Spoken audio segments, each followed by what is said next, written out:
Here we are at example 2 from our 5.1 set of notes. We're asked to simplify this expression that we see as being squared.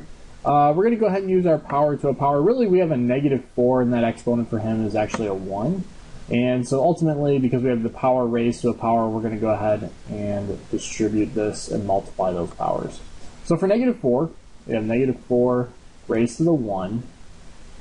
And that is being squared. So again, power to a power, you are really multiplying them. So it looks like we'll have 1 times 2. And it's important to note too that this is the entire thing -4. Okay. There is a little subtle rule that maybe we'll talk about in a minute with how that negative plays a role, but for right now, just keep in mind it's all -4. Same thing is going to happen for the n cubed. We have n cubed. Power to a power, multiplying those exponents, so 3 times 2. So we end up then with -4.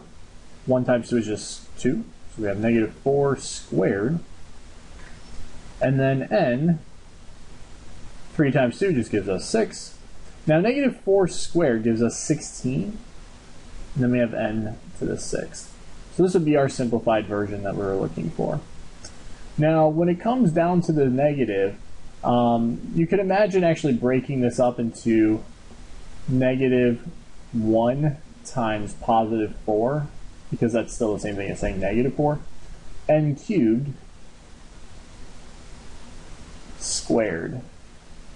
Okay, and then you would do the exact same thing, power to all of these, but in the end you would end up with -1 squared times 4 squared times n cubed,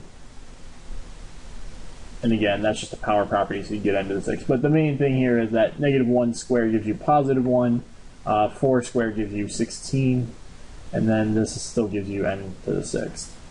So it still works out if that negative is with the number or if it's not. Okay, it's not going to make any difference.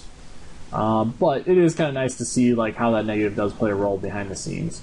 So again, though, that is example 2 from our 5.1 set of notes.